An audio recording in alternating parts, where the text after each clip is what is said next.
கிடையாது. உள்ள போய் பார்த்தா தான் தெரியும் எது எந்த நிலைமையில இருக்குன்னு, என்ன இருக்கு என்ன இல்ல, எது எந்த நிலைமையில இருக்கு எது எந்த நிலைமையில இல்ல. சோ அதையெல்லாம் பார்த்துட்டு உங்களுக்கு ஒரு வெள்ளை அறிக்கையா அது வெளியே. ఇదే స్టాలిన్ విషయం పైన స్టాలిన్ ప్రభుత్వం పైన విజయ్ మాట్లాడిన మాటలు అయితే ఈ మాటలు ఇప్పుడు ఎలా దారితీస్తున్నాయంటే ఒక ట్వీట్ కూడా ఉంది స్టాలిన్. ఎస్, ఇది ఆ ట్వీట్లో ఏముందనంటే క్లియర్గా సో ఇప్పుడే డబ్బులు లేవని చెప్పకు అన్నట్టుగా ఉంది. చూడండి, థర్డ్ స్టాన్స్ చూడండి, అక్కడ ఇప్పుడే డబ్బులు లేవనే విషయాన్ని నువ్వు లేవనెత్తుతున్నావు, ఇది చాలా బిగ్ మిస్టేక్ అన్నట్టుగా ఆయన క్వశ్చన్ చేస్తున్నారు.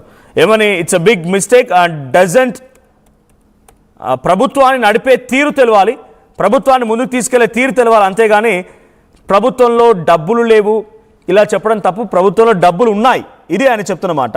So don't start saying right away that the government has no money. ఇప్పుడే ప్రభుత్వం దగ్గర డబ్బులు లేవని చెప్పకు, ఇట్ డస్ హ్యావ్ ఇట్, డబ్బులు ఉన్నాయి. What's needed is the will to give. అది కేవలం ప్రజలకు ఇవ్వాలనేటువంటి ఒక విల్ ఉండాలి, ఒక శక్తి ఉండాలి, ఒక మంచి మనస్సు ఉండాలి. ఆ తర్వాత ప్రభుత్వాన్ని నడిపేటువంటి తీరు కూడా ఉండాలనేది ఆయన రాసుకొచ్చారు. Yourself mentioned in your very first speech that the acquisition that the previous government left behind a debt of 10 lakh crore rupees and emptied the treasury. The debt level of Tamil Nadu is within the permitted limits. 10 లక్షల కోట్లు అప్పు చేస్తుందని చెప్పి తప్పుడు మాటలు మాట్లాడుతున్నాం. మేము రాష్ట్ర ప్రభుత్వం యొక్క లిమిట్లో భాగంగానే అప్పులు చేస్తామని అటు స్టాలిన్ చెప్పుకొచ్చారు. We clearly explained the financial position of the Tamil Nadu government in the February budget itself. Didn't you know that it was only after that you gave various promises to the people? Don't deceive the people who voted for you and try to divert the issue. మేము budget పెట్టి బడ్జెట్లో మేము గత ప్రభుత్వంలోనే budget పరిస్థితి ఏంటి, అటు తమిళనాడు రాష్ట్ర ఆర్థిక పరిస్థితి ఏంటని చెప్పుకొచ్చిన తర్వాత నువ్వు హామీలు ఇచ్చావు. మేము అప్పుడే చెప్పాం కదా. సో ఇప్పుడు నువ్వు ఈ విషయం డైవర్ట్ చేసి హామీలు నెరవేర్చడంలో కనుక తప్పుదారిపోతే డెఫినెట్గా ఇబ్బంది పడక తప్పదు అన్నట్టుగా ఆయన వార్నింగ్ కూడా ఇచ్చారు. You who came to power saying I will only give promises that are practically feasible are now just stepping into government administration. I believe that just like us. So మీరు చెప్తున్న మాట ఏంటంటే డైరెక్ట్గా మేము ఫిబ్రవరిలోనే బడ్జెట్ని ప్రవేశపెట్టాం, బడ్జెట్ ప్రవేశపెట్టిన రోజే తమిళనాడు ఆర్థిక స్థితిగతులపైన మేము వివరించే ప్రయత్నం చేశాం. ఇవన్నీ జరుగుతూ ఉన్న తరుణంలో మీరు హామీలు కూడా ఇచ్చారు. ఇప్పుడు మీ హామీలు నెరవేర్చడానికి సాధ్యం కాదు అన్నట్టుగా తప్పించుకునే ప్రయత్నం మీరు చేస్తున్నారు. రాష్ట్రానికి అప్పులు ఉన్నాయని చెప్పని అంటున్నారు. మేము కేవలం అప్పులని రాష్ట్ర లిమిట్లో భాగంగానే అప్పులు చేస్తామని స్టాలిన్ ఆ రకంగా చెప్తూనే ఒక వార్నింగ్ కూడా ఇచ్చారు. మీకు ప్రభుత్వం ఎలా నడపాలో తెలియాలి ముందుగా అన్నట్టుగా ఆయన మాట్లాడుకొచ్చారు.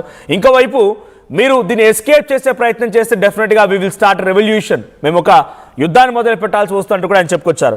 So you came to power, నేను కేవలం సాధ్యమయ్యే పనులు మాత్రమే చేస్తానని చెప్పి ముందుగా హామీ ఇచ్చిన మీరు ఇప్పుడు దాని నుంచి డైవర్ట్ అయ్యే ప్రయత్నం చేస్తున్నారు. You two will surely learn soon the nuisance of how to nuances of how to fulfil the promises made to the people. ఇప్పుడు నీకు కూడా తెలిసి వస్తుంది పబ్లిక్ ఇచ్చినటువంటి హామీలు ఎలా నెరవేర్చాలనే దానిపైన నీకు కూడా మంచి గుణపాఠం దొరుకుతుంది అన్నట్టుగా స్టాలిన్ చెప్పుకొచ్చారు. Once again my best wishes for the growth journey of Tamil Nadu to continue under your rule. So Tamil Nadu మీ పరిపాలనలో అభివృద్ధి మరింతగా చెందుతున్న రకంగా ఆశాభావం వ్యక్తం చేస్తున్నాడని స్టాలిన్ ఒక ట్వీట్ చేశారు. సో స్టాలిన్ ట్వీట్ ఇప్పుడు ఇటు విజయ్కి అద్భుతమైన కౌంటర్ ఇచ్చినట్టుగా ఉంది.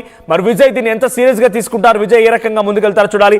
అప్పుల పాలైంది తమిళనాడు రాష్ట్రం అని చెప్పిన విజయ్ తన పథకాలు ఎలా అమలు చేస్తారో కూడా చూడాలి. సో మీ అభిప్రాయం ఏంటి? 5 ఏళ్ల పాటుగా విజయ్ని సాఫీగా సాగనిస్తారా, లేదు విజయ్ కామన్ మ్యాన్ సీఎంగా ఒక కామన్ సీఎంగా ఉంటారా, లేదంటే అందరిలాగానే రాజకీయ నాయకుడిగా ఫక్త్ రాజకీయ పార్టీగా మారిపోయి ఆయన కూడా రాజకీయాలు చేస్తారా? మీరేమనుకుంటున్నారు కామెంట్ చేయండి.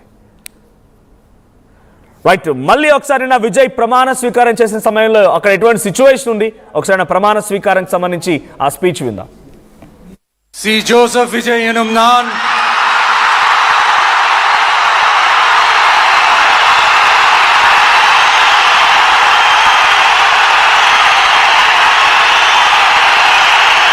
சட்டப்படி அமைக்கப்பெற்ற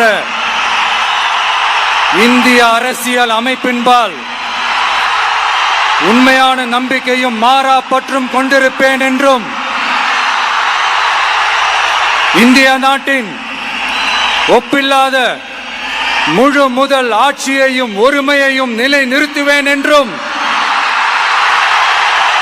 தமிழ்நாட்டு அரசின் முதலமைச்சராக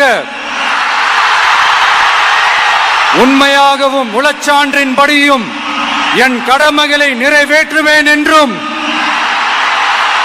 அரசியல் அமைப்பிற்கும் சட்டத்திற்கும் இணங்க அச்சமும் ஒருதலை சார்பும் இன்றி விருப்பு வெறுப்பை விலக்கி பலதரப்பட்ட மக்கள் அனைவருக்கும் நேர்மையானதை செய்வேன் என்றும் ஆண்டவன் மீது ஆணையிட்டு உறுதிமொழிகிறேன்.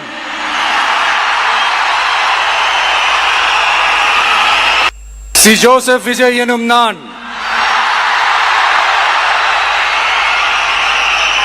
தமிழ்நாட்டு அரசின் முதலமைச்சர் என்ற முறையில்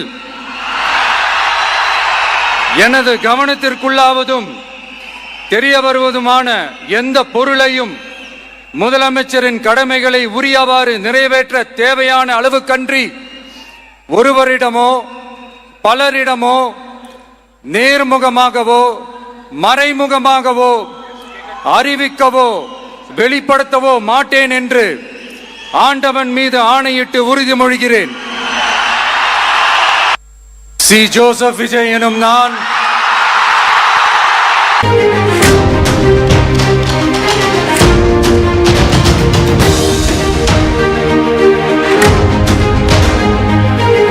బ్రేకింగ్ న్యూస్ చూస్తున్నాం. తమిళ రాజకీయం థ్రిల్లర్ సినిమాని తలపిస్తోంది. ప్రమాణ స్వీకారం చేసిన మొదటి రోజే విజయ్ వివాదంలో చిక్కున్నారు. ఏకంగా ప్రతిపక్షాలు కాదు, తనతో పాటుగా మద్దతుగా నిలిచినటువంటి పార్టీలే తనని విభేదిస్తున్నాయి.